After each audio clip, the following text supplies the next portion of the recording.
Halo Sobat Dunia Seribu Besar, semoga Sobat selalu diberi kesehatan, panjang umur, dan rizki yang melimpah, amin.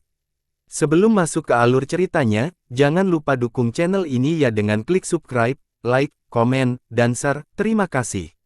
Mari kita lanjutkan perjalanan, Li Qiye. Berakhirnya armada penjaga dengan cepat tidak hanya mengejutkan para penonton tetapi juga para murid dari Gua Emas Tersembunyi. Armada mereka telah melintasi dunia dengan cara yang tak terhentikan. Banyak kerajaan dan sekte jatuh ke tangan mereka. Biasanya, setiap kali armada mereka muncul di langit di pinggiran sebuah sekte, itu berarti kehancuran yang akan segera terjadi. Itu adalah sekte ini dengan sukarela menyerah sebelum bersumpah, sadar bahwa sekte mereka tidak hanya akan dihancurkan, tanahnya juga akan terkutuk di masa yang akan datang. Alhasil, kemunculan armada saja sudah cukup untuk menang tanpa benar-benar bertarung. Namun armada terkuat mereka saat ini telah hancur seketika. Itu sebabnya murid-murid mereka sangat terkejut. Setelah mendapatkan kembali akalnya, rasa takut menguasai emosi lainnya. Siapa bocah ini? Kenapa dia begitu brutal dan kuat, bahkan berani melawan mereka? Berdengung, busur cahaya muncul di atas salah satu kapal utama. Sesosok muncul dengan cahaya keemasan, menyerupai dewa tertinggi di atas semua makhluk. Besi Vajra, salah satu dari 10. Seorang ahli segera mengenalinya. Jadi mungkin penggunaan Vajra benar-benar ada di sini. Dan di sini saya pikir itu adalah kapal mereka. Orang-orang menarik napas dalam-dalam. Apakah ini perlu? Mengapa Gua Emas Tersembunyinya habis-habisan? Untuk apa mereka di sini? Seseorang menjadi bingung. 4 Raja Harta Karun dan 10 Vajra melambangkan pilar gua. Seringkali, para Vajra ini tidak memimpin ekspedisi secara pribadi. Hanya memiliki 3 atau 5 berarti itu adalah peristiwa besar. Tapi sekarang, pertemuan orang itu bisa saja hadir di sini dan membuat penonton tercengang. Hanya sedikit peristiwa di Imperial yang memerlukan tingkat kehati-hatian seperti ini. Lalu untuk apa kamu di sini? Seseorang melirik si penanya. Beberapa orang tersenyum kecut sementara pria itu sendiri menjawab, bukan rahasia lagi, semua orang tahu ada batu abadi yang bersembunyi di sini. Untuk itulah kami semua ada di sini. Kerumunan saling bertukar pandang, tidak semuanya memilih untuk membocorkan tujuan. Siapa kamu? Iron Vajra di atas kapal perang itu menatap Li Qiye. Matanya berkedip dengan nyala api yang mengerikan. Dia cukup mengintimidasi dan menakjubkan tanpa menjadi marah. Orang-orang bergidik setelah melihat matanya. Yang lemah merasa kakinya menyerah. 10 Vajra ini sangat terkenal di Imperial dan telah membunuh banyak master selama penaklukan mereka. Sekte yang tak terhitung banyaknya telah jatuh karena mereka. Tangan mereka berlumuran darah. Hanya seorang pejalan kaki, kata Li Qiye. Guaku tidak punya keluhanmu, namun kamu telah membunuh 1 juta murid kami. Iron Vajra membuka matanya dan mengungkapkan kemarahannya yang menindas. Tanah bergetar akibat teriakannya. Oh, Li Qiye dengan malas berkata, tidak ada keluhan tetapi mereka tidak memiliki mata, menghancurkan rumah kayuku dan menggangguku jadi aku membunuh mereka semua. Apakah itu alasan yang cukup baik bagimu? Kerumunan orang tercengang mendengar tanggapan ini. Pada awalnya, mereka tidak tahu mengapa pertarungan ini dimulai dan berasumsi bahwa Li Qiye juga bersaing untuk mendapatkan harta karun itu. Tapi sekarang, Li Qiye melakukannya di rumah kayu. Tidak ada yang akan percaya bahwa dia melakukan ini pada armada hanya karena sesuatu yang sepele. Pembantaian karena rumah kayu. Salah satu penonton menonton. Kalau begitu, itu pasti sebuah rumah kayu yang mahal, ditukar dengan armada penuh. Ya, rumah paling berharga dalam sejarah. Seorang pakar yang lebih tua berkata dengan sinis. Haha, ini hal yang bagus. Gua Emas Tersembunyi selalu angkuh dan kejam. Mereka datang dan menghancurkan rumah seseorang tanpa alasan, bahkan raksasa ketiga itu pun tidak akan bertindak dengan cara yang tidak masuk akal ini. Mereka akhirnya bertemu dengan pasangan mereka. Pakar lain merasa bangga. Vajra ini hampir muntah darah. Dan di sini dia mengira Li Qiye memiliki kebencian yang sudah ada sebelumnya terhadap mereka. Siapa yang mengira dia akan melakukannya di satu rumah? Jantungnya berdarah. Belum lagi nilai kapal-kapal tersebut, juga diperlukan pelatihan jangka panjang baik bagi prajurit maupun jenderal. Sepertiga dari daya tembak mereka telah hilang sekarang. Kamu gila, membantai 1 juta orang tanpa alasan. Iron Fajra berteriak, jika Anda menginginkan perbaikan rumah kayu Anda, kami dapat memberi Anda kota emas. Tapi sekarang, kami tidak akan membiarkan murid kami mati sia-sia. Dia berbicara seolah-olah dia sangat bermoral. Seorang pendengar tidak mau berkata, 10 Fajra telah membunuh puluhan juta orang. Menghancurkan armada ini saja tidak membuat Li Qiye melebihi jumlah pembunuhan mereka. Haha, ini adalah kasus orang kuat yang berada di atas hukum. Seorang tetangga yang lebih tua terkekeh lalu berkata dengan tenang, jika Li Qiye lemah, apalagi rumah kayu, klannya juga bisa dibantai, dan gua emas tersembunyi tidak akan memikirkan hal itu, hanya seperti menghancurkan beberapa cacing. Tapi sekarang, mereka berbicara seolah-olah mereka telah dirugikan dan berada di sisi keadilan. Kerumunan itu menyala dan merengut sebagai tanggapan. Baru-baru ini, 10 Fajra telah menghancurkan terlalu banyak silsilah dan membuat sistem membenci mereka. Saya tidak tertarik dengan kota emas. Li Qiye mewakili lengan bajunya, aku hanya ingin kamu tahu bahwa jika suasana hatiku sedang buruk, aku akan tetap melantunkanmu, keluargamu, dan seluruh sistemmu meskipun kamu hanya memandangku dengan cara yang salah. Kerumunan menjadi ternganga oleh pernyataan tirani ini. Sesuai dengan gelarnya. Seseorang berkata dengan kagum, Verces adalah gelar yang tepat untuk gayanya. Anda, Iron Fajra menjadi sangat marah. Ini adalah pertama kalinya seseorang berbicara kepadanya seperti ini. Yang lain akan ketakutan setelah mendengar gelar mereka. Menghancurkan sistem hanya dalam satu kehancuran. Brengsek, seorang tetua tersenyum kecut mendengar komentar sebelumnya. Selalu ada orang yang lebih galak. Schadenfreude adalah respons umum dari banyak orang. Semua orang menyaksikan dengan penuh perhatian, menunggu pertarungan besar karena itu akan sangat menyenangkan, 10 Fajra versus Verces. Iron Fajra menjadi marah karena kelompoknya tidak pernah menerima penghinaan seperti itu selama penaklukan mereka. Dia akhirnya tertawa sinis dan berkata, saya mengerti, saya mengerti. Kami telah menjelajahi 4 samudera dan kekuatan. Ini pertama kalinya seseorang berani berbicara tentang menghancurkan kita. Itu suatu kebanggaan. Li Qiye berkata, orang-orang tidak pernah membicarakan tentang penghancuranmu di masa lalu karena kamu terlalu lemah, tidak cukup kuat untuk dilihat oleh mereka, jadi mereka tidak ingin turun ke levelmu. Anda, Iron Fajra menjadi merah, tidak menyangka akan ada balasan seperti ini. Penonton tentu saja menikmati ini. 10 orang ini selalu sombong dan angkuh, tapi sayangnya mereka telah bertemu jodohnya hari ini. Junior, jangan pernah bertindak ekstrim karena tidak ada pengulangan setelah kamu mengadili kematian. Pada saat itu, tidak peduli dari mana Anda berasal atau dukungan apa yang Anda miliki, tidak ada yang bisa menyelamatkan Anda dari kejatuhan ke jurang yang dalam. Iron Fajra berkata dengan dingin. Tidak, Li Qiye menenangkannya, saya tidak membutuhkan perlindungan apapun dan saya menikmati tindakan ekstrim. Jadi bagaimana jika saya menghancurkan sekte Anda? Tidak ada bedanya dengan menghancurkan seekor semut dan tidak layak untuk melakukan introspeksi. Iron Fajra sangat marah karena kalah dalam permainan verbal karena Li Qiye selalu berhasil memberikan jawaban.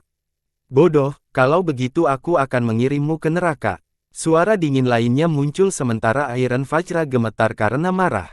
Sosok berbeda muncul di atas kapal utama lainnya, tampak seperti Buddha emas. Fajra emas, seorang penonton mengungkapkan. Ini adalah nenek moyang terkenal lainnya dari gua emas tersembunyi. Li Qiye tidak mempedulikan mereka, besi, emas, apapun itu, semuanya besi tua. Anda punya orang lain, perunggu, perak, batu, apapun, semuanya keluar sekarang untuk menghemat waktuku merindukanmu satu per satu. Penonton tersenyum kecut setelah mendengar ini. Karakter paling ganas ini tidak akan menghentikan tindakan angkuhnya sambil memandang rendah semua orang, termasuk 10 Fajra. Ekspresi Gold Fajra juga menjadi tidak sedap dipandang dengan kilatan mematikan di matanya.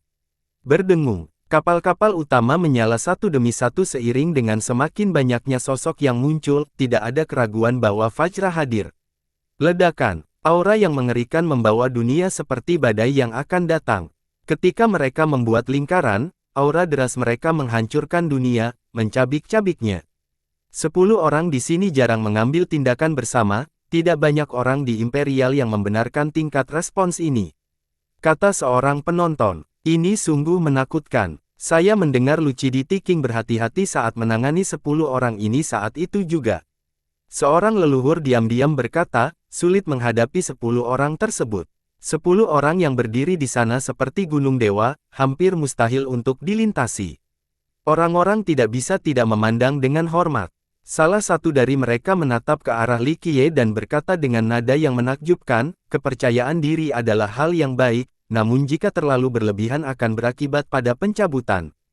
Li Qiye menggelengkan kepalanya, aku di sini bukan untuk ngobrol, ayo kita mulai karena kalian ingin menjadi yang terdepan. Oleh karena itu, dia tiba-tiba menghilang.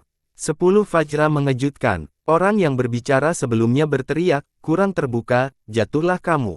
Mantra dimuntahkan dari mulut dan membentuk cambuk yang menyerang lurus ke bawah.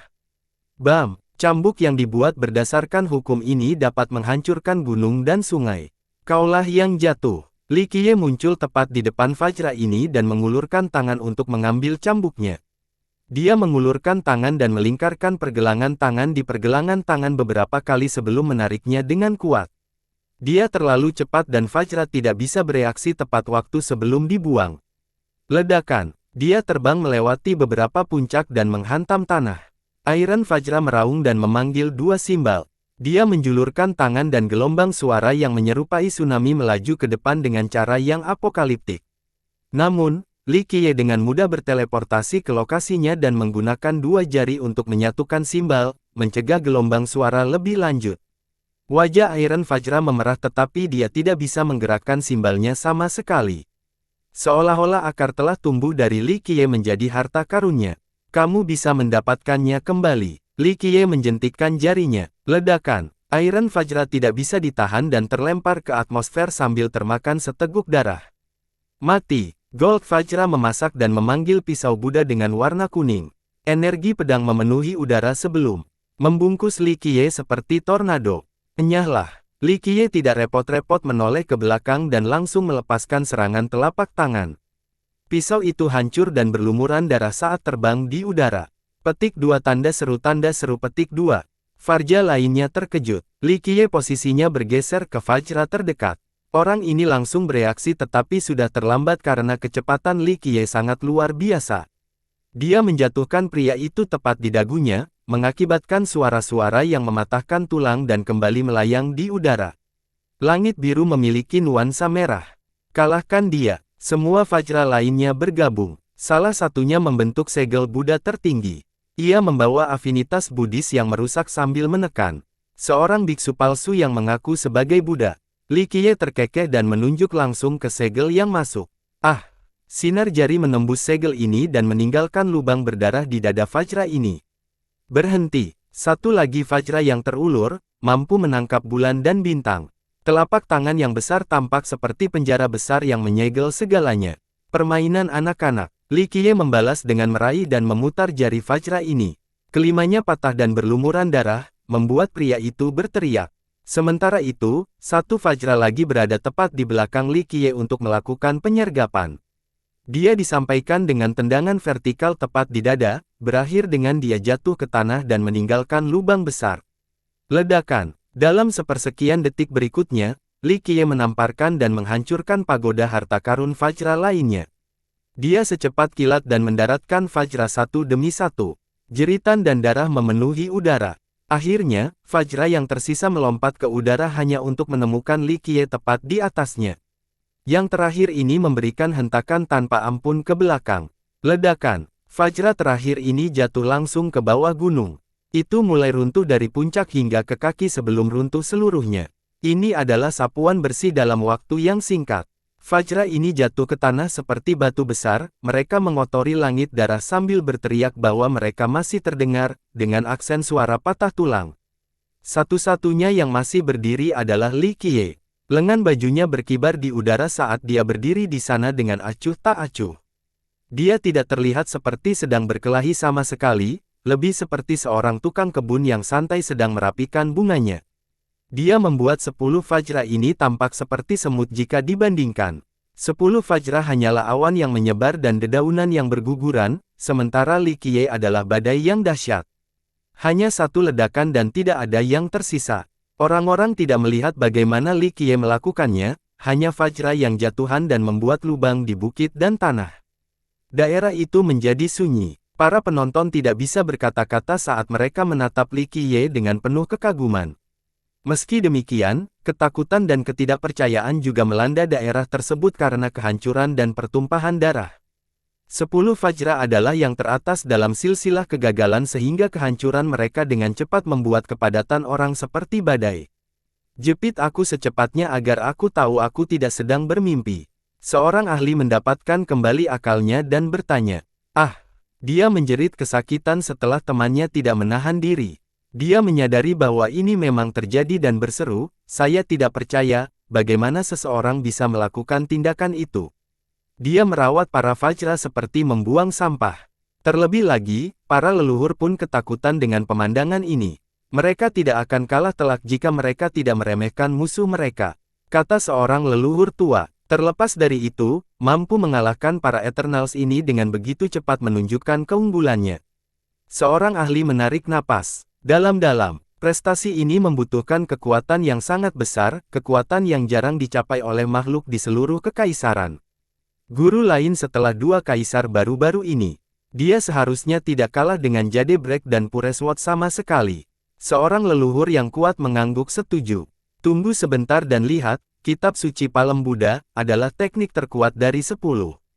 Jika dia bisa memblokirnya, maka dia akan membuktikan dirinya sebagai seorang kaisar. Kata seorang leluhur dari klan lain. Bocah sombong ini muncul entah dari mana tetapi memiliki kekuatan seorang kaisar muda, menimbulkan badai masalah bagi mereka yang memicu dia. Untunglah kita bukan salah satu dari mereka. Seorang anggota kelompok berkata sambil melihat ke arah Li Qiye. Gemuruh. Pernikahannya meledak dengan puing-puing beterbangan kemana-mana. Sosok-sosok mulai melompat keluar dari lubang. Para Vajra selamat, meski dengan luka serius. Namun, para ahli di level mereka bisa bertarung hingga nafas terakhir. Mereka membubung ke langit sekali lagi dan mengepung Li Qiye. Mereka masih memiliki aura yang menindas dan ketangguhan gunung. Sayangnya, rasa percaya diri dan gengsi yang dulu sudah tidak ada lagi karena penampilan mereka yang berlumuran darah dan compang camping. Mereka menyorotnya dengan marah dengan kilatan mematikan. Mereka pernah melanda dunia dengan cara yang tak terhentikan. Banyak pihak yang merasa terintimidasi setelah mendengar gelar mereka, namun sekarang, Li Qiye telah melakukan banyak hal terhadap reputasi mereka. Mereka perlu membunuh sekarang untuk membangun kembali prestise mereka di Imperial. Brat, kamu cukup berbakat tapi kami belum menunjukkan kemampuan kami yang sebenarnya. Iron Vajra berteriak saat matanya memancarkan keilahian yang membutakan. Apakah begitu? Saya menunggu untuk melihat kemampuan Anda yang sebenarnya. Teruskan. Li Qiye mendengus. Betapa beraninya, baiklah. Junior, aku tidak bermaksud menyombongkan diri, tapi begitu telapak Buddha kita keluar, hanya kematian yang menantimu. Oke, cukup. Li Qiye mengibaskan lengan bajunya dan berkata, aku sudah banyak mendengar bualan. 10 Vajra, lebih seperti 10 pembual yang tidak tahu malu. Segera lakukan tindakanmu. Dada 10 orang itu membusung ke atas dan ke bawah karena marah. Sayangnya, situasi canggung ini mau bagaimana lagi karena dia sudah menyelesaikannya lebih awal. Kemenangan adalah satu-satunya cara untuk memperbaiki pelanggaran ini. Mereka saling melirik sebelum membentuk mudra dan ketakutan, Mani Mi Bamou. Ledakan. Satu gerbang Buddha muncul di belakang masing-masing gerbang dan terbuka untuk memancarkan cahaya tak berujung. 10 orang itu perlahan mundur ke dalam gerbang, menghilang dari pandangan. 10 gerbang kemudian menjadi lebih terang dengan kecemerlangan yang cukup untuk menenggelamkan seluruh dunia seperti banjir purba. Cahaya Buddha yang tak terbatas mencakup segalanya dan menghasilkan keajaiban penyelamatan. Butir cahaya jatuh. Dunia sepertinya memiliki lapisan pasir emas, tampak ajaib dan mendalam. Cahaya ini akhirnya padam dan digantikan oleh bunga teratai raksasa, tampak seperti kota terapung. Kitab suci Palem Buddha. Seseorang yang datang. Ini adalah kombinasi gerakan terkuat mereka dengan kekuatan tiada taraf. Hanya sedikit orang di dunia ini yang dapat memecahkannya. Kata seorang leluhur secara emosional. Itu adalah kitab suci yang ditemukan oleh orang bijak dari gua emas tersembunyi. Teksnya yang mendalam dan kuat, menghasilkan prestasi hukum yang kuat dan kombinasi serangan yang sangat indah. Murid dari sekte di masa lalu mengalami kesulitan menggunakan kekuatan sejati hingga generasi 10 Vajra. Mereka berhasil mengembangkan serangan kombinasi ini. Beberapa bahkan percaya bahwa gerakan khusus ini adalah contoh serangan kombinasi. Kekuatannya memang benar. Kaisar sejati pemecah giok juga menyerang gua emas tersembunyi 1 kali dan mengalahkan 10 Vajra. Mereka tidak punya pilihan selain melakukan tindakan ini. Salah satu ahli mengungkapkan, bagaimana hasilnya? Orang-orang menjadi penasaran. Saya mendengar mereka berhasil mendorong Kaisar keluar dari sekte tersebut. Tentu saja, Kaisar masih bisa melakukannya dengan mudah. Kata ahli itu, sekuat itu, banyak yang tersentak sebagai tanggapan. Ini terjadi di masa lalu ketika Kaisar sejati pemecah giok masih muda, jauh dari konsensus saat ini. Selain itu, medan perangnya adalah emas tersembunyi sehingga mereka mendapat bantuan dari sistem mereka juga. Karena keunggulan medan, mereka dapat menggunakan gerakan tersebut secara maksimal. Tapi ini bukan emas tersembunyi saat ini. Pakar itu memandang ke langit. Tentu saja, tempat ini bukanlah emas tersembunyi, tapi teknik ini terkenal karena tidak bisa dihancurkan. Menurut rumor yang beredar, dengan kekuatan penuh, ia dapat menghentikan 1 pukulan dari senjata leluhur. Ini akan sangat sulit bagi Verces. Kata seorang leluhur, gua emas tersembunyi memang kuat. 10 Vajra saja sudah cukup menakutkan, keempat Raja Harta Karun akan lebih dahsyat. Seorang junior bergidik, merasakan rambutnya berdiri tegak. Sekte ini memang cukup kuat untuk menjadi silsilah teratas di luar ketiga raksasa tersebut. Kitab suci terkenal dengan kemampuannya, jadi semua orang menahan napas sambil melihat 10 Vajra yang melakukan keterampilan ini. Berdengung, teratai Buddha besar di langit mulai terbelah, mirip dengan munculnya sebuah kerajaan. Setiap kelopak yang menyebar tampak seperti halaman sejarah agama Buddha, abadi dan tertinggi. Meletus. Kerajaan Buddha memiliki banyak Buddha dan biksu yang melantunkan mantra di dalamnya. Hal ini berdampak pada seluruh area. Kekuatan sucinya meresap dan membuat orang ingin bersujud. Bunga teratai yang mekar sempurna menampilkan tampilan tangan di dalamnya, diwujudkan secara vertikal dengan jari sedikit ditekuk dalam bentuk mudra. Yang lemah tidak dapat menahan kesuciannya yang menguntungkan. Kitab suci ini memang sangat kuat. Para ahli yang lebih tua dapat merasakan perkembangan agama Buddha dan menjadi emosional.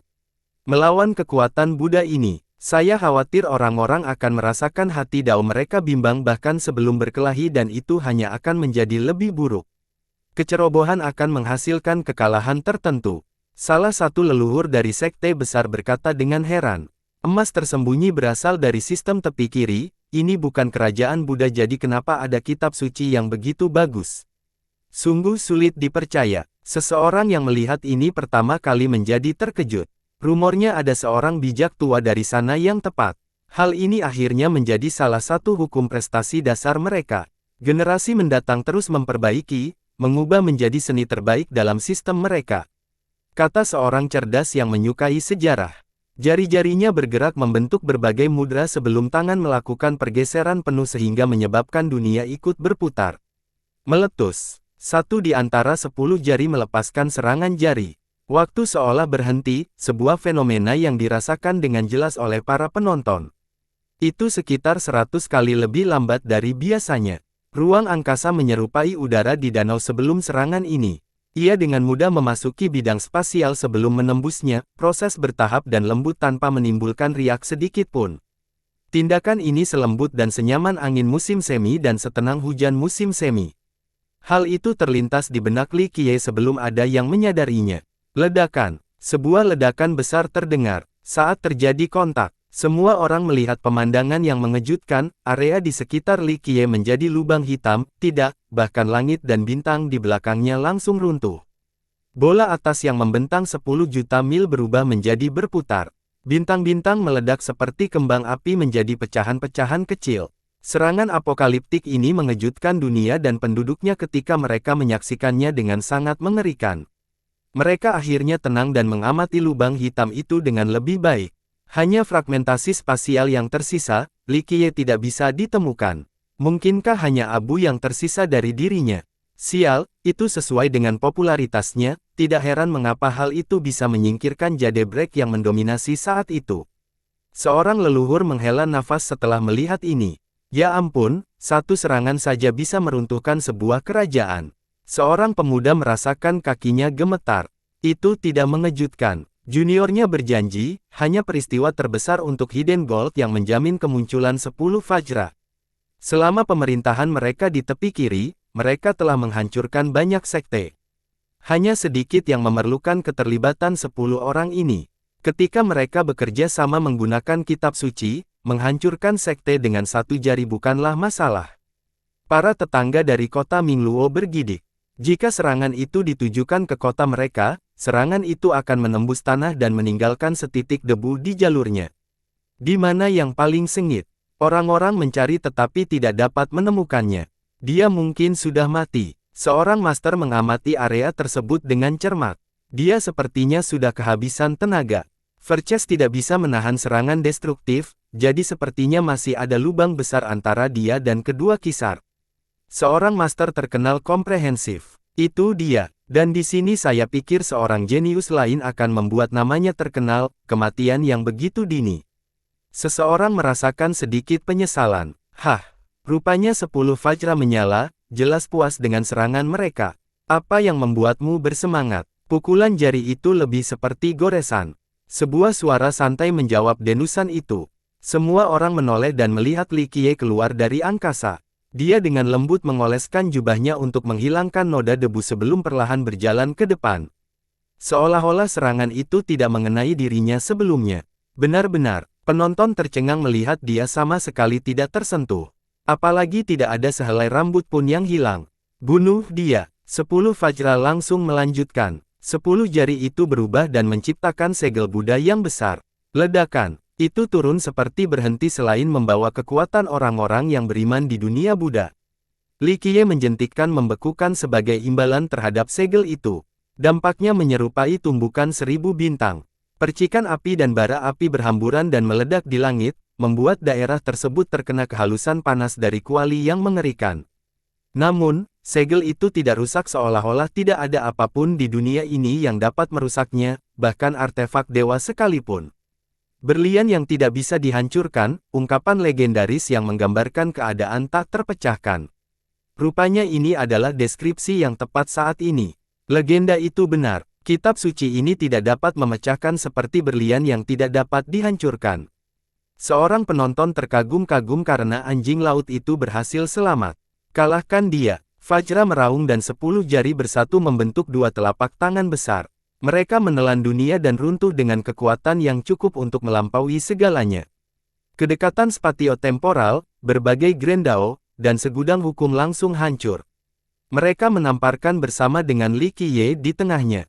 Ledakan, kekuatan, telapak tangan nyaris menyentuh tanah namun gunung-gunung runtuh. Kehancuran medan sungguh mengerikan. Apakah sekarang sudah berakhir? Orang-orang mengira Li Qiye telah menjadi bubur. Semua mata tertuju pada kedua telapak tangan. Orang-orang menghela nafas dan menjadi emosional, sangat terkejut dengan tampilan yang merusak ini. 10 Fajra adalah sesuatu yang lain dengan kitab suci ini. Kombinasi ini meningkatkan kekuatan individu mereka lebih dari 10 kali lipat. Ekspresi seorang ahli yang lebih tua berubah. Sebelumnya, setiap Fajra sudah cukup mengesankan. Namun, mereka belum mencapai tingkat kehancuran dunia. Menggunakan kitab suci ini memungkinkan mereka mencapai tingkat kehancuran yang baru. Semua orang berdiri dengan berdebar di depan telapak tangan yang masuk. Berapa banyak yang mampu menahan kekuatan ini? Bahkan nenek moyang pun merasa takut, sekte mereka tidak akan bisa melakukan apa-apa selain berubah menjadi abu. Apakah dia segumpal daging sekarang? Semua orang ingin memastikan kematian Li Qiye. Gemuruh. Serangkaian ledakan membuyarkan spekulasi tersebut. Semua orang melihat kedua telapak tangan dipisahkan. Lihat ke dalam. Seorang penonton yang bermata tajam langsung melihat Li Qiye. Kerumunan melihatnya mendorong telapak tangan dengan tangan kosong. Prosesnya membuat dunia berguncang. Gemuruh. Ruang berfluktuasi terus-menerus. Semua orang bisa merasakan respons yang keras ini. Seolah-olah dia tidak hanya membelah telapak tangan tetapi juga seluruh dunia. Amitabha. Sebuah nyanyian bergema dengan cahaya Buddha yang melonjak. Kekuatan yang tak berujung ini berkumpul di telapak tangan, memungkinkannya untuk bersatu kembali untuk mengakhiri Li Qiye. Bahkan jika Buddha sejati datang, dia akan tetap berbaring di hadapanku, apalagi orang palsu sepertimu. Li Qiye tertawa kecil sambil menyala. Ledakan. Mereka tiba-tiba menjadi sangat besar, lebih dari cukup untuk menguasai dunia. Ledakan. Li Qiye mendorong keluarnya telapak tangan Buddha tanpa usaha apapun. Dia kemudian meraih dan melumpuhkan mereka sepenuhnya. Tidak baik. Para Vajra menjadi gelisah karena mereka tidak dapat membacakan kitab suci lagi. Ini telapak tangan Buddha. Apa gunanya? Menggoreng beberapa sayuran. Aku akan istirahat sebentar dan membuat makanan pembuka. Li Qiye tertawa kecil dan memutarnya. Retakan. Dia benar-benar patah. Semua orang tercengang karena tangan yang tak terpecahkan ini patah dengan sangat rapi seolah-olah itu adalah adonan yang digoreng. Apakah rasanya enak? Li Qiye memulai leluconnya. Baik, dia mematahkan satu rahang. Itu tidak baik. Dia memecahkan yang lain sambil tersenyum. Itu bagus dan itu tidak bagus, bergantian sebentar sampai dia memecahkan puncaknya. Ah! Satu demi satu Vajra jatuh dari langit, mengalir keluar dari tubuh mereka sejak Li Qiye menghancurkan wujud aslinya meskipun fisik mereka kuat. Bam! Bam! Bam! Mereka menjadi pasta daging setelah dibanting ke tanah. Tidak ada yang menduganya akan jatuh dengan cara ini. Ini adalah karakter ganas yang pernah melanda dunia sebelumnya, tetapi sekarang, mereka hancur dan dimutilasi. Li Qiye kemudian dengan santai membuang jari-jarinya dan menyekat tangannya seolah-olah sudah kotor. Dia berkata dengan datar, kitab suci Palem Buddha. Lebih mirip kitab adonan goreng. 10 Vajra selesai begitu saja.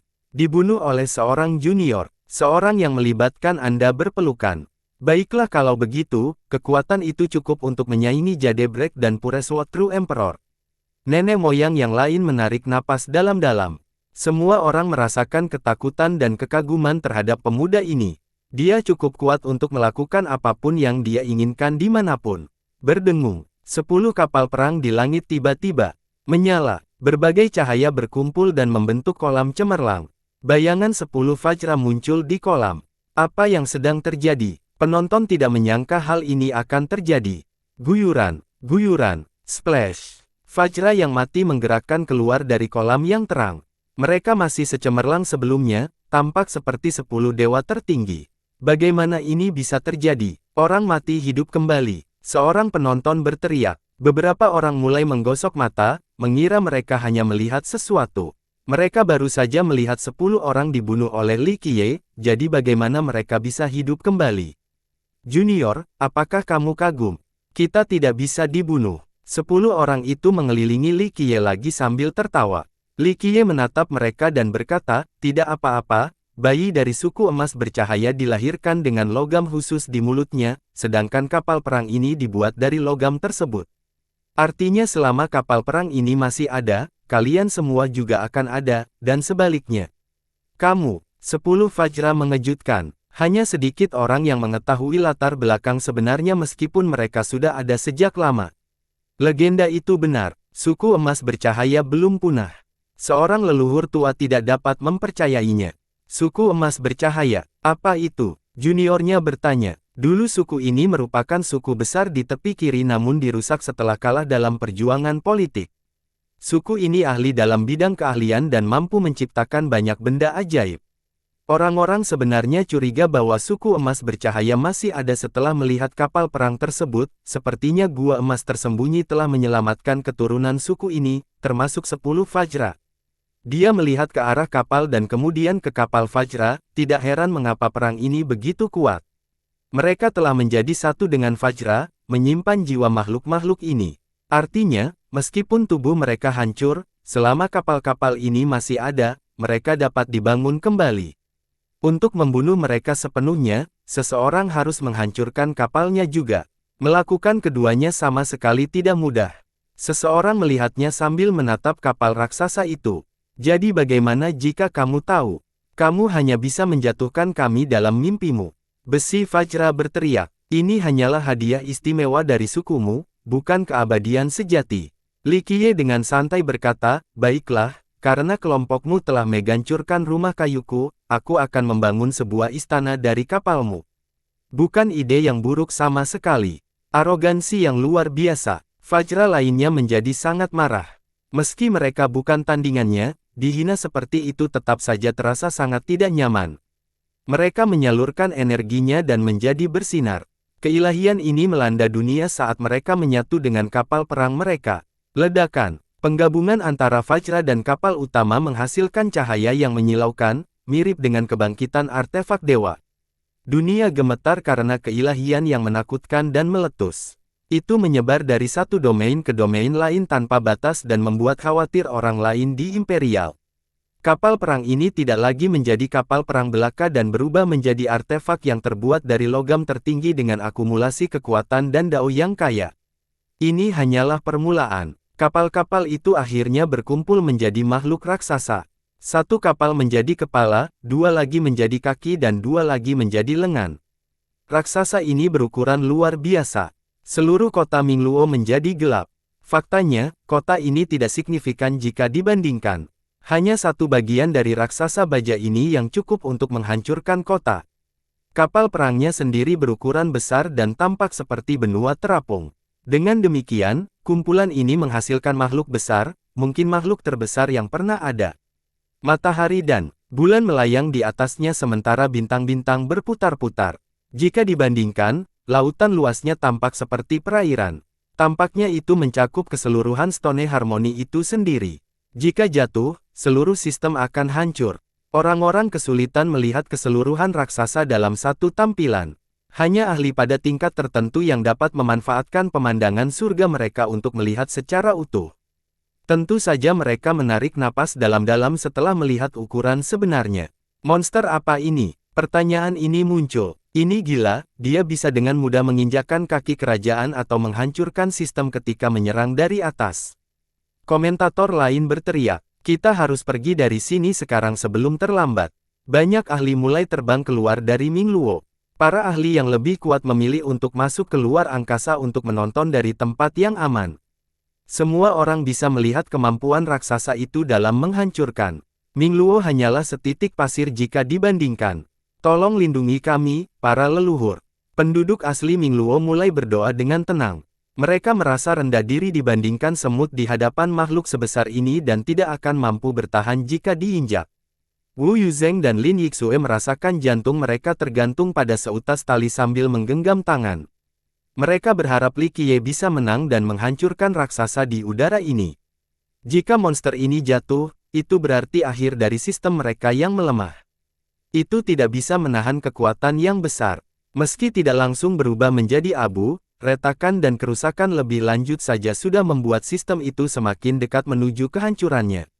Jika ini terjadi, satu-satunya cara untuk menghindari bencana ini adalah dengan keluar dari sistem. Melarikan diri dari Mingluo saja tidak cukup. Sekte mereka jauh dari Mingluo tetapi tidak ada artinya jika raksasa ini jatuh. Itu sebabnya keduanya berdoa ke rumah mereka sambil merasa lebih gugup dibandingkan orang lain. Ketika beberapa ahli terbang keluar angkasa dan melihat raksasa itu dengan lebih baik, mereka menjadi terkejut. Ini mungkin adalah entitas terbesar yang pernah mereka lihat. Ledakan, api ilahi keluar dari tubuh raksasa ini dan menghalangi segalanya. Itu terakumulasi di belakang dan berubah menjadi semacam sayap yang terbuat dari energi. Hanya satu kepakan saja sudah cukup untuk menghancurkan banyak bintang. Berdengung, lingkaran cahaya ilahi muncul di atas kepalanya. Tekanan sakral dan menindas muncul, menindas seluruh Stone Harmony, tidak peduli seberapa jauh mereka dari Mingluo, mereka masih mengalami tekanan ini dan dipaksa jatuh ke tanah, tidak mampu untuk bangkit. Apakah ini dewa? Seseorang berjanji. Lingkaran cahaya ilahi dan sayap cahaya membuat raksasa itu tampak seperti dewa yang turun dari atas. Tidak masalah bagi karakter abadi atau kuat untuk memiliki gambar-gambar ini. Bagaimanapun, fenomena visual ini normal karena memiliki kemampuan yang hebat. Tapi sekarang, bodi yang terbuat dari baja juga punya ciri-ciri seperti ini. Itu membuat pemandangan itu sangat sulit dipercaya. Salah satu leluhur memasang ekspresi serius, menurut legenda, ini adalah seni kuno silsilah abadi, gaya pandai besi kuno yang tidak tersedia di Imperial, tidak heran mengapa Hidden Gold Grotto begitu anggun akhir-akhir ini dengan ambisi menggantikan tiga besar. Ledakan, raksasa itu menghentakkan kakinya ke arah Li Qiye. Solnya tampak seperti benua besar yang ingin meninggalkan kawah besar di Stone Harmony. Meski solnya belum menyentuh tanah, gelombang kejut yang menakutkan langsung menghantam tanah. Gemuruh, Gunung dan sungai runtuh di sekitar Stone Harmony. Bukit-bukit besar terbelah sebelum runtuh seluruhnya. Ah, jeritan ngeri di seluruh sistem. Satu-satunya hal yang bisa dilakukan orang adalah menjadi lumpuh di tanah, bahkan tidak memiliki keberanian untuk melihat ke udara. Ini adalah penghentian yang membuat mereka tidak berdaya. Ledakan, debu menutupi langit dan memakukan Li Qiye. Detik berikutnya, dunia menjadi sunyi sementara para penonton mencoba memahami berbagai hal. Mereka menarik napas dalam-dalam sambil memikirkan apakah sekte dan sistem mereka dapat bertahan dari bencana ini. Jawabannya adalah, tidak mungkin. Tunggu, hentikan paling sengit. Seorang penonton bermata elang melihat menembus debu dan berteriak. Semua orang yang mengikuti menampilkan dan terpesona oleh pemandangan itu. Penghancuran Stone Harmony akan segera terjadi dan Li Qiye sudah tamat, atau begitulah yang dipikirkan banyak orang. Namun, waktu dan suara terhenti, tidak ada yang berani bernapas dengan keras terlepas dari kekuatannya setelah pemandangan ini. Mereka melihat Li Qiye dengan mudahnya menghentikan kaki raksasa itu hanya dengan satu tangan. Perlu diingat, Li Qiye jauh lebih kecil dari kakinya, apalagi keseluruhan entitasnya, sepertinya seluruh langit runtuh. Untuk melukiskan gambarannya, dia adalah seekor nyamuk yang mencoba memanggul langit, hanya saja ukurannya jutaan kali lebih kecil. Biasanya, orang akan menganggap ini lucu, mirip dengan belalang yang mencoba menendang kereta, terlalu melebih-lebihkan kemampuan seseorang. Sayangnya, perbedaan ukuran tidak menghalanginya untuk menghentikan langkahnya dengan santai. Penonton sangat terkejut. Raksasa baja itu meraung dengan intensitas yang menghancurkan bintang. Ledakan menyebabkan terus-menerus. Tubuhnya bergetar saat ia mengerahkan lebih banyak kekuatan ke arah Li Qiye. Gemuruh, ruang angkasa langsung hancur seiring dengan berbagai hukum Dao. Enyahlah, Li Qiye tidak peduli sebelum kehancuran datang. Dia sedikit mengangkat tangannya dan membalikkan tangannya. Sesuatu yang sulit dipercaya terjadi. Raksasa itu langsung didorong oleh kekuatan tak terkalahkan Li Qiye. Ia terbang menuju cakrawala berbintang seperti planet raksasa. Ledakan, diluncurkan. Bintang-bintang menjadi korban dan langsung meledak sehingga menimbulkan banyak ledakan warna-warni. Kerumunan yang mengejutkan tidak tahu harus berpikir apa dan hanya berdiri di sana dengan bersiap. Mereka tidak mempunyai kata-kata untuk menggambarkan kekuatan fisik yang tidak nyata ini. Dia berkelahi dengan naga sejati. Sungguh mengherankan melihat betapa lengannya yang normal, tidak berotot sedikit pun. Dia bisa mengangkat seluruh dunia jika ada pegangan yang cocok. Seorang leluhur berkata, cukup kuat untuk iklim yang runtuh. Benar-benar tak terpecahkan. Hanya sedikit yang berada pada level ini di Imperial. Semua orang menjadi terkesan. Mati. Raksasa baja itu melaju dan mendorong kembali, mampu melakukan perjalanan melalui domain satu demi satu hanya dalam waktu singkat. Sayap di belakang menyatu membentuk pedang ilahi yang membentang sejauh 10 juta mil. Kilaunya yang memuaskan dunia. Ledakan. Tebasan itu langsung menghancurkan bintang-bintang di sepanjang jalan. Banyak orang abadi yang tidak mampu menghentikannya. Keilahian tertinggi. Raksasa itu bersorak, tubuhnya melonjak dengan keilahian yang luar biasa. Tebasan ini tampak seperti penghakiman dari surga yang tinggi. Daerah itu diselimuti petir yang mengerikan. Semua orang menjadi cetak, mengetahui bahwa langsung akan mengakhiri Stone Harmony. Ya Tuhan, apakah ini kematian dalam legenda? Seseorang berteriak dan mulai berlari. Ini bukan hukuman melainkan hukuman yang besar. Ia membawa kekuatan surga yang tinggi, yang melampaui yang abadi. Bagaimana dia bisa mengerahkan kekuatan sebesar ini? Salah satu leluhur berteriak. Tebasan itu mengubur semuanya. Banyak sungai bintang yang menguap seolah-olah tidak pernah ada sejak awal. Inilah ajalmu hari ini. Mata Li Qiye menjadi serius. Dia menjadi gemerlap dan menggenggam tangan.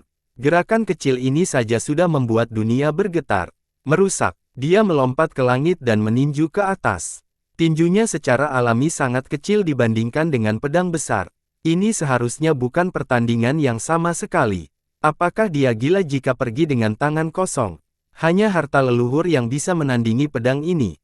Seorang yang abadi berkomentar, merasa bahwa Li Qiye tidak rasional. Namun, pukulan cemerlang Li Qiye melambangkan kehancuran, ketidakberdayaan, dan kegigihan yang pantang menyerah. Pembakaran yang membutakan meledak seperti letusan banyak matahari di angkasa, untuk sementara membutakan para penonton yang mampu. Begitu mereka mendapatkan kembali penglihatannya, mereka melihat pukulan itu menghancurkan pedang menjadi beberapa bagian yang akhirnya terbakar.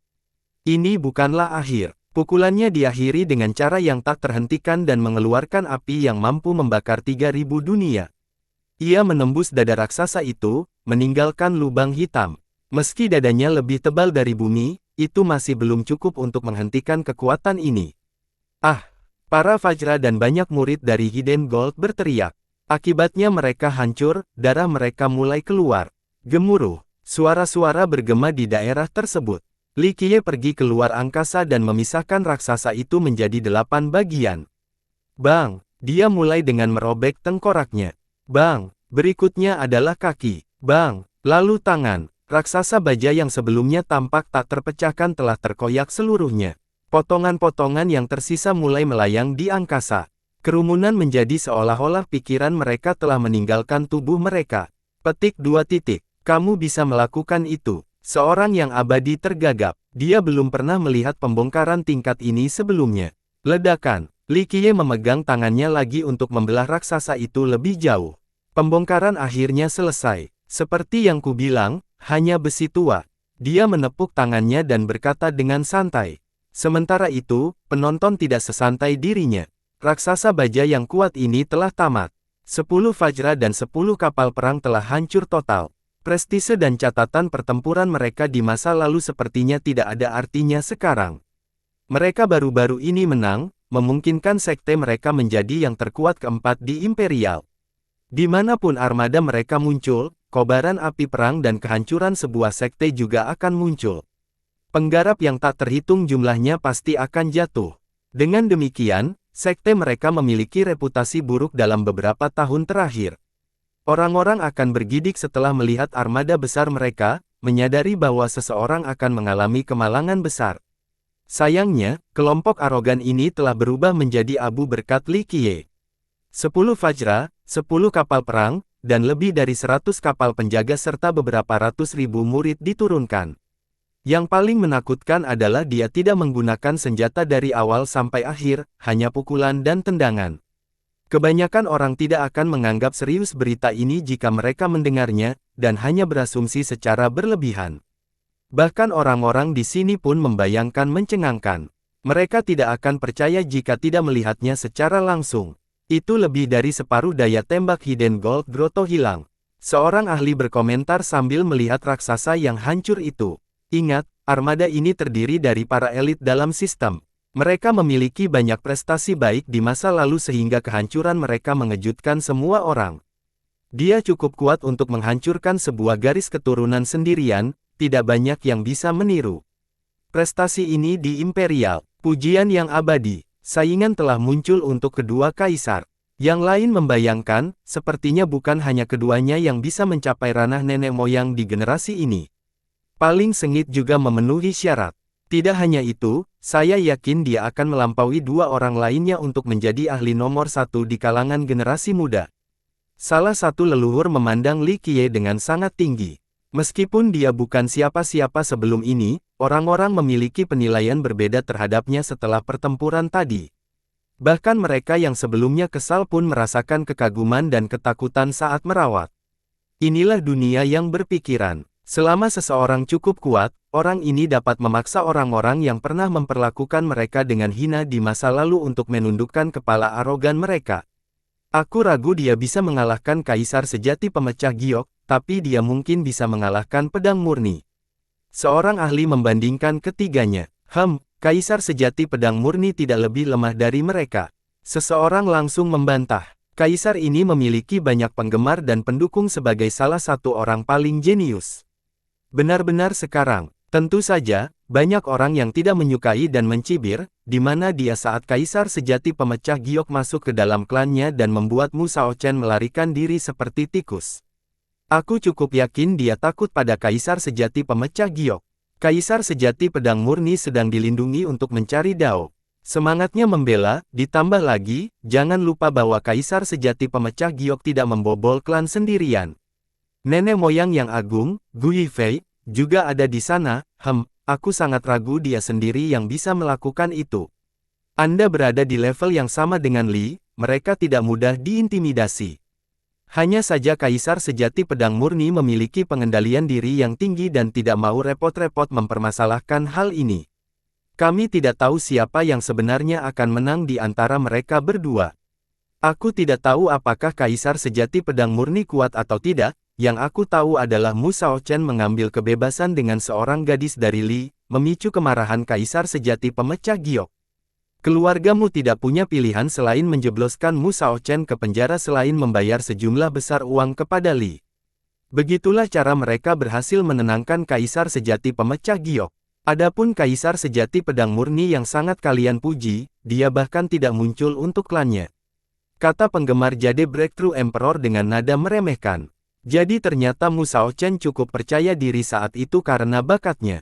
Dia dipuja oleh seniornya di klan sehingga dia benar-benar bertindak lebih jauh dengan murid perempuan dari Li.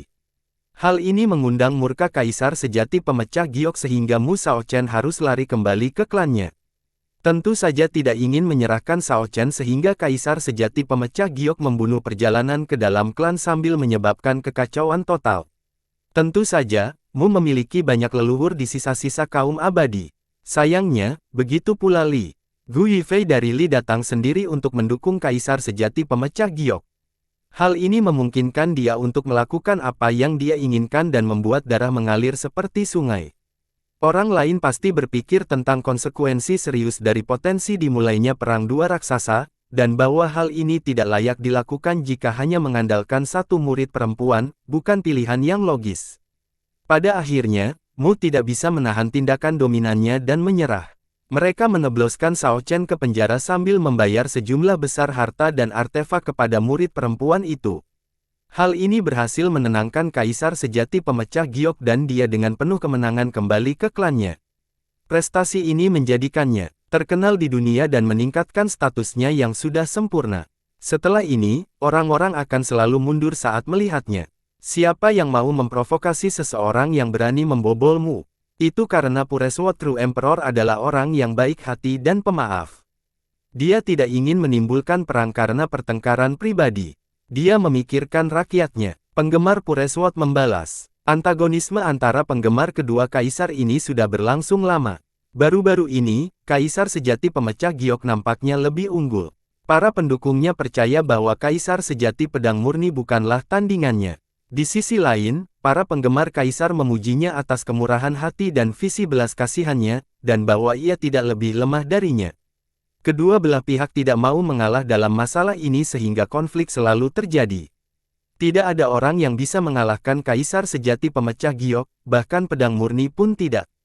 Satu kelompok mencibir, jangan terlalu yakin sekarang, kita tidak akan tahu siapa yang akan menjadi orang terakhir yang bertahan. Sisi lain balas membentak, percakapan ini tidak lagi melibatkan Verces karena para penggemar fanatiknya tersebut. Para pertengkaran yang lebih tua hanya tertawa kecil dan menggelengkan kepala setelah mendengar ini. Di atas langit, Li Qiye tersenyum sambil memandangi raksasa yang sudah terbongkar itu, ini cukup omong kosong untuk membangun sebuah istana. Dia merentangkan telapak tangannya dan memindahkannya ke tengah, menciptakan nyala api yang mengalir di tengahnya. Retakan, retakan, potongan-potongan raksasa itu sebenarnya disatukan menjadi sebuah bola yang melingkari oleh Li Qiye. Makhluk itu menjadi bola baja besar hanya dalam waktu singkat. Nyala apinya mulai mengalir seperti air tanpa suara dan meresap ke dalam bola. Bola tersebut telah dikompresi hingga batasnya karena kekuatan Li Qiye. Banyak kotoran yang telah hilang, tidak banyak ruang yang tersisa tetapi nyala api masih dengan mudah menyusup seperti ikan memasuki lautan. Itu membakar bola itu, mengubahnya menjadi merah seperti logam cair. Meski begitu, bentuk bolanya tetap ada. Sungguh tampilan kekuatan yang gila. Seorang yang abadi bergidik. Mengapa kamu mengatakan itu, senior? Juniornya tidak mengerti meyakinkannya. Yang abadi ini memasang ekspresi serius, kapal-kapal di gua tersembunyi, terutama yang utama, telah diuji berkali-kali. Semuanya dibuat dari logam mulia dan dibuat oleh Eternals atau bahkan Kaisar Sejati selama beberapa tahun atau bahkan lebih lama. Oleh karena itu, masing-masing dari mereka sangat tangguh dengan bahan yang sangat halus. Api biasa tidak dapat membakarnya menjadi besi cair. Yang abadi yang kuat mungkin bisa melakukannya, namun proses ini membutuhkan waktu yang sangat lama. Tapi lihat, nyala api Verces telah melakukannya dalam waktu singkat, tidaklah berlebihan untuk mengatakan bahwa satu percikan api jenis ini dapat membakar seluruh sekte dan tanah di bawahnya. Saya tahu pasti bahwa sedikit orang di Imperial yang dapat menciptakan api ilahi seperti ini. Seorang alkemis lain menambahkan, kekuatan apinya adalah satu hal, tapi penguasaan apinya luar biasa. Menurutku, dia akan menjadi alkemis yang luar biasa. Berdengung. Li Qiye menutup telapak tangannya dan menambahkan lebih banyak kekuatan untuk menekan bola tersebut, semakin melepaskan kotorannya. Esensi najis berwarna merah mulai berjatuhan, menyerupai hujan lebat di luar angkasa. Tetesan udara melintasi langit sebelum menghilang sama sekali. Bayangkan saja level senjata yang bisa dia buat dengan menggunakan metode ini. Dia bisa mengambil semuanya dari tambang dan langsung memperkenalkannya menjadi pedang, misalnya. Itu akan sempurna. Seorang pandai besi berpengalaman berkata dengan emosional. Seperti kata pepatah, marah 100 kali untuk menghasilkan baja yang hebat, tapi ini lebih dari itu. Bahan-bahan di sini telah disempurnakan berkali-kali, sekarang dengan langkah terakhir ini, bahan-bahan tersebut sudah sangat berharga bahkan sebelum terbentuk. Proses penyempurnaannya merupakan tontonan yang luar biasa dan menyenangkan. Hanya esensi inti yang tersisa sementara kotoran cair dikeluarkan. Bola merah terang menjadi semakin kecil. Bayangkan saja, kapal utamanya sebesar benua, jadi bolanya juga sangat besar. Hanya bagian tengahnya yang tersisa dan Li Qiye belum selesai. Tapi bukankah ini terlalu boros? Seseorang merasa tidak enak karena semua tetesan udara yang terbuang menghilang ke angkasa, logam cair itu dianggap pengotor.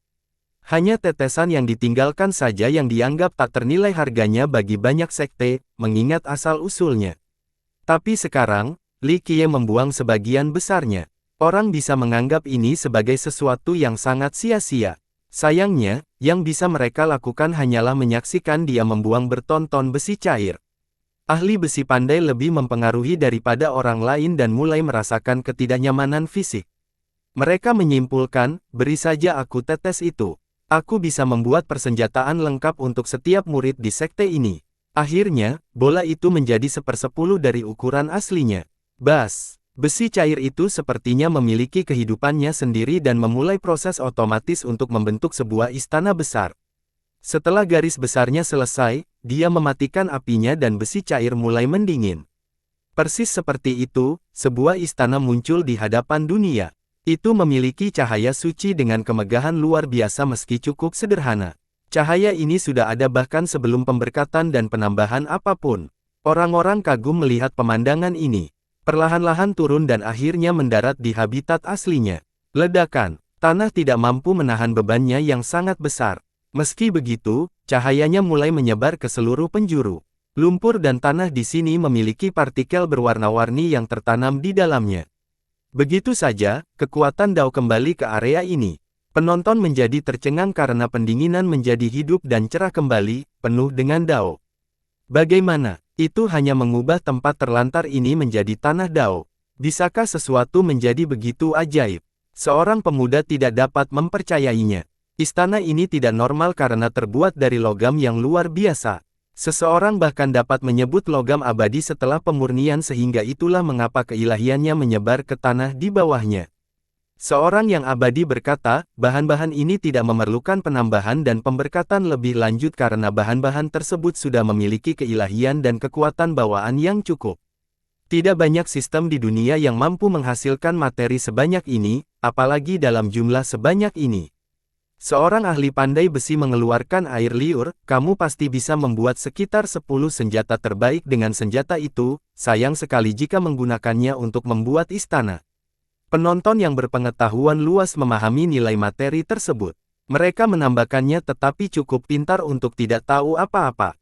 10 Vajra adalah contoh utama, siapa yang ingin mengikuti jejak mereka. Lupakan batu abadi itu atau apapun, kita hanya perlu mengambil istana itu untuk menjadi kaya. Kata seorang junior yang naif. Diam, kamu bisa pergi dan mati sendiri, jangan menyeret sekte itu bersamamu. Seniornya langsung menamparkan dan memarahinya. Senior mempaparkannya kemudian memutarnya kembali ke arah Li Qiye, takut dia salah paham. Jika dia mengira orang-orang di sini menambahkan istananya, dia bisa membunuh mereka semua hanya dengan satu jari, tidak ada orang yang mau. Berbicara karena memprovokasi Verces adalah tindakan yang tidak bijaksana dan dapat menyebabkan kehancuran sekte. Karena penonton hanya bisa menatap istana bercahaya ini dengan nafas tertahan.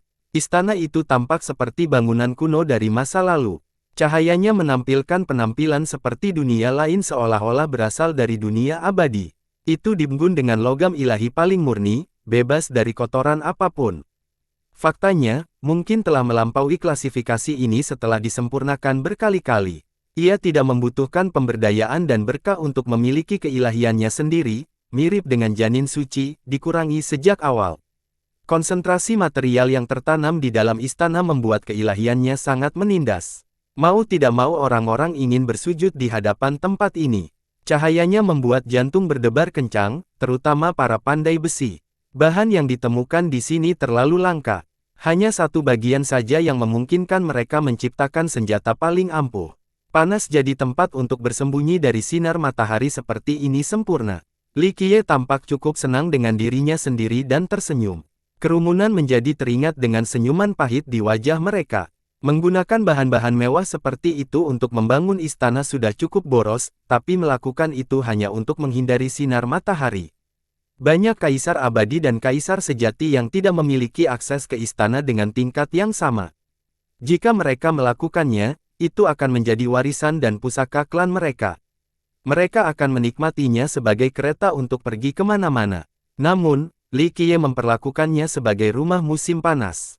Ini sungguh tidak dapat dibayangkan. Tingkat kekonyolan yang ditemukan di sini melebihi batas konvensional. Apalagi yang bisa dikatakan orang sekarang. Mungkin hanya Verces yang cukup gila untuk melakukan ini. Li Qiye perlahan mendarat dan disambut oleh Wu Yuzheng dan Lin Yixue yang gembira. Mereka bersujud di tanah. Terima kasih, bangsawan muda. Anda adalah penyelamat Mingluo, selamatkan penduduknya. Anak kecil ini hanya bisa membalas budi Anda dengan menjadi lembu dan kuda Anda untuk kehidupan yang akan datang. Yuzheng meneteskan air mata. Seluruh sistem mereka bisa berubah menjadi abu jika bukan karena Li Qiye. Kehadirannya saja sudah menjamin keamanan sistem. Paling tidak, orang tidak bisa menyebutkannya lagi tanpa berpikir dua kali. Tidak ada penyelamat di dunia ini. Orang lain bisa mengatakan Anda hari ini tetapi tidak besok. Anda hanya bisa mengandalkan diri sendiri. Li Qiye memandang keduanya dan berkata datar sebelum memasuki istananya. Meskipun komentarnya kasar, Yuzheng masih melakukan upacara kowtow penuh sebelum mengikuti ke istana. Selesai, seorang penonton berkata dengan pelan. Banyak master yang datang keluar angkasa akhirnya kembali ke Mingluo dan menghela nafas lega. Padahal, pertarungan tadi cukup singkat, hanya berlangsung sepanjang waktu yang dibutuhkan untuk meminum secangkir teh. Anehnya, periode singkat ini lebih dari cukup untuk terjadinya banyak hal yang mengejutkan. Kematian 10 Vajra dan kehancuran armada akan membuat Imperial bagaikan badai. Kegaduhan tidak berlangsung lama di Mingluo meskipun banyak pengunjung. Ketenangan yang aneh membuat area tersebut. Sekte-sekte yang berkunjung ini sombong dan sombong beberapa waktu lalu. Mereka mondar-mandir di jalanan seperti kepiting, melakukan apapun yang mereka inginkan tanpa ragu-ragu. Para ahli ini tidak peduli dengan penduduk dan petani di sini. Stone Harmony telah jatuh dan hanya semut yang tersisa di sini. Dengan demikian, pengunjung akan langsung menyebutkan harga wilayahnya. Tentu saja mereka menganggap hal ini sudah cukup beradab. Kelompok yang lebih kejam hanya akan mengambil alih dan mengusir penduduk asli tanpa ganti rugi apapun. Penduduk asli tidak berdaya dan tidak bisa berbuat apa-apa. Protes dapat mengakibatkan kematian mereka. Gua emas tersembunyi adalah contoh terbaik dari perilaku ini. Mereka segera menurunkan tanda wilayah saat mereka tiba di kota, berpikir bahwa tidak ada orang di sini yang akan melawan mereka. Siapa yang tahu apakah mereka akan melakukan hal yang sama jika salah satu dari 3 raksasa itu ada. Namun, setelah Li Qiye mengumumkan dengan hidden goal, para pengunjung yang sombong itu langsung menyatakan baik-baik saja, tidak ada yang berani mengambil alih tempat seperti saat awal acara. Faktanya, beberapa penyusup diam-diam meninggalkan dan mengembalikan rumah dan sekte tersebut kepada penduduk asli. Pembantaian Li Qiye telah mengancam sistem yang mengganggu ini. Mereka menjadi patuh dan tidak lagi bertindak angkuh seperti sebelumnya. Tempat Li Qiye khususnya ditinggalkan sendirian. Bahkan sistem terkuat dan Eternals mengambil jalan panjang untuk menghindari berlindung, tidak ingin melakukan kesalahan yang sama seperti Hidden Gold Grotto. Malam itu sunyi dan begitu pula Ming Luo. Meski lampu terang mencapai setiap sudut dan sudut, orang-orang tetap diam. Kegaduhan tidak ditemukan dimanapun. Retakan, tanah di luar kota retak selama ketenangan ini dan seseorang keluar dari celah tersebut. Bukan, itu adalah mayat yang menutupi racun abu-abu, sepertinya berasal dari kegelapan. Racunnya menyatu dengan malam dan sulit dilihat. Mayat ini mulai menuju Ming Luo. Pergerakannya tampak lambat tetapi kecepatannya sebenarnya jauh lebih unggul daripada seorang yang kompeten biasa. Ia memegang pedang panjang dan terlihat sama seperti orang hidup, tidak ada yang memperhatikan bahwa itu adalah mayat. Terlalu banyak tamu yang berkunjung dalam beberapa hari terakhir. Pendatang baru ini agak tidak mencolok. Sial, sebuah tangan terulur dari lapangan berlumpur. Mayat lain keluar dan juga menuju Ming Luo. Menabrak. Satu lagi mayat lapis baja keluar dari puing-puing batu dan berjalan menuju Ming Luo dengan tombak di tangan. Fenomena aneh ini tidak hanya terjadi di luar saja. Ledakan. Di dalam kota, satu mayat keluar dari tembok. Hal serupa terjadi di beberapa rumah, terutama rumah-rumah yang ditinggalkan. Beberapa pecah mulai dari tembok, tanah, dan bahkan pohon-pohon besar. Baik penduduk asli maupun para penggarap yang berkunjung tidak memperhatikan mayat-mayat yang masuk tanpa izin ini pada malam yang tenang. Bersambung.